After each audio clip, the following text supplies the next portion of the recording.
Very excited to talk to our next guest, Leroy. He's our neighbor now. He lives down here in Miami. He trains down here in Miami, and he's taken over the boxing world. Jake Paul joins us. Jake, thanks for the time, man. Really appreciate it. 100%. Yeah, thank you guys for having me, man. I love Miami. I love everyone here. It's one of the best cities in the world. So thank you guys for welcoming me in. No problem, man. How are you enjoying the South Florida life? Is there a favorite part that you have so far living in Miami? I think the beach runs, man.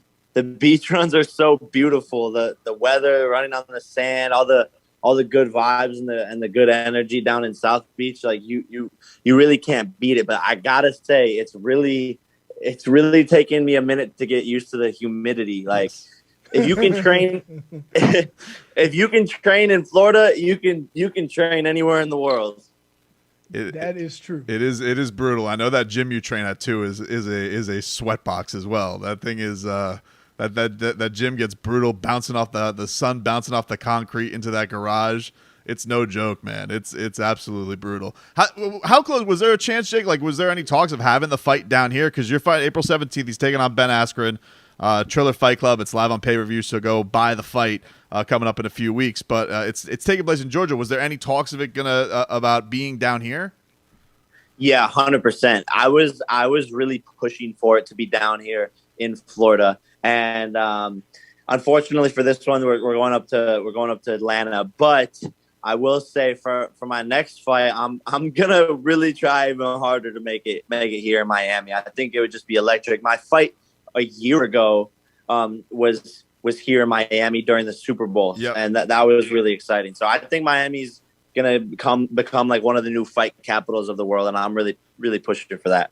Are you shocked that haven't been more fights down here with all the trainers and all the fighters that are down here in every style of fighting? No, exactly. I was so shocked when I got here because the amount of talent that's here for the fighting game is more than LA, more than Vegas. The sports science here is incredible. So I really think it's becoming this new hub. And I'm a firm believer that Miami is going to become and it already sort of has become like one of the best places in the world to train for fighting. But yeah, I'm surprised there's not more events here. And I think the fans here really want more fights, So we'll see what happens. But I'm excited to help push all that forward. Jake, what is the feeling that comes across you when you get the fight thing has been a sensation and people always have a reaction to you fighting, but do you have like this overwhelming sense of joy as a guy who is also good at shenanigans and getting a reaction out of people when you get Dana White on video saying that he'd bet $1 million that you're going to lose to Ben Askren? I mean, what goes through your mind when you get that that headline that comes across? Because that's just got to be an amazing feeling as somebody who not only is enjoying the boxing game but also is into content, is into getting reactions out of people. What went through your mind when that happened? Yeah, I mean, look, I'm playing the game, man, and it's sort of working out in my favor. And I'm just like, man, what is this guy doing? Like, he's giving me free promo. And by the way, like, bet accepted. Let's do it. Put $1 million on the line. This guy, Dana White, acts like he doesn't like me, but, is trying to get Ben Askren all of these coaches and all of this training so that he can beat me, and is betting $1 million against me, but somehow can't keep my name out of his mouth. It's, he's promoting my fight more than he's promoting any of the upcoming UFC fights. So thank you, Dana. Jake, I have to say that you are speaking to a guy who is also a professional at shenanigans. And so he just loves this. He loves we go to fights. I just can't believe it's like Jake said, I can't believe he you got him. Like, it's so because that he wants to probably dismiss it. He never promotes anything that's not UFC, but he couldn't help it because you're taking on a former UFC guy in Ben Askren, and you got him. And it had to just feel amazing because I'm sure he was trying his damnedest to stay out of it, but he couldn't help himself. Exactly. He can't help himself. And my boy Mike Tyson always has my back. Mike is the one who's like, yo, what do you think about this? And, Mike is there like, man, that kid can fight. That kid can crack. And Dana's going to look even more stupid after I knock out Ben and he loses. Like, that clip will haunt him for a while. And like you said, I got him right where I want him. Is that cool having a guy like Mike Tyson? Mike Tyson's really supported you. Like we've talked to, Eddie Hearn about the kind of buzz you're bringing to boxing, but Mike Tyson, he's like, oh, these guys are great. Like they're bringing a different type of fan base to boxing. He's the OG. Everybody wants to see, wants that stamp of approval from Mike Tyson. What is that relationship like with him? Dude, it's been amazing. He's sort of taken me under his wing as like an uncle, and he's the coolest guy in the world. And he's really one of the, people I've looked up to in boxing. And it's surreal that, he's sort of giving me this love all the time, and we'll literally just be like texting on any random day. And I'll text him like, Mike, loved your new podcast. And he'll text me like, good job, like keep up the work. It's the craziest thing in the world. And we've had some off-camera conversations, and he's so smart, so intelligent, and been through so much. There's only a certain amount of people who I could talk to in the world who have been through what I'm about to go through and what I've already been through, and he's one of them. And so it's really inspiring, man, and all props to Mike Tyson. And he's just a true legend. I know you've gotten to mingle a little bit with Jorge Masvidal, who infamously has a 5-second knockout over Ben Askren. Ben Askren. Have you since down here in Miami, have you gotten to interact with George at all since you moved back down? And has he given you any tips on how to maybe beat his knockout? Yes. So Jorge actually introduced me to Cuban coffee. And man, it's amazing. Like I'm addicted. It tastes so good, and you just get this like rush of energy. So I'm addicted to Cuban coffee. And Masvidal, yeah, he was doing some training with me, showing me what Ben is probably gonna do in the fight, which is simply just coming in and clinching me and trying to hold on to me like a wrestler's style. But when I was grappling with Masvidal, he goes, "Man, you're stronger than I thought." And I go, yep, surprise, surprise. A lot of people don't realize that, I'm a corn-fed Ohio boy. What part of Ohio? Cleveland.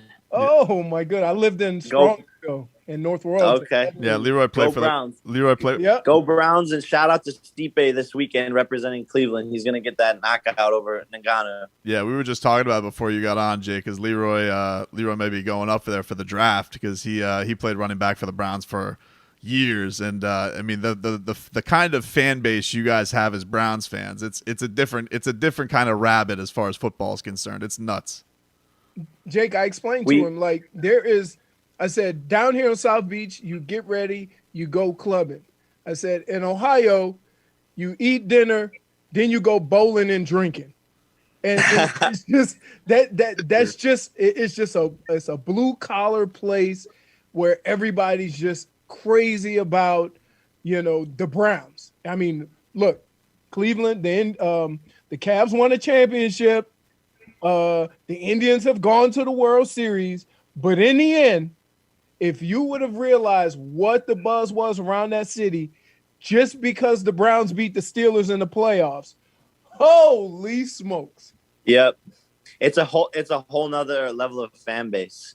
And people are in the dog pound going crazy. I remember going to games as a kid, and the whole stadium is just packed and chanting, even if they're losing by like 40 points. So the Cleveland fans are the best fans in the world.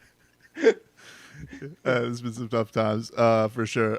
Jake, this fight coming up April 17th in Atlanta, taking on Ben Askren. What are you gonna do to him, man? Like, give us the fight prediction. How long is this gonna last?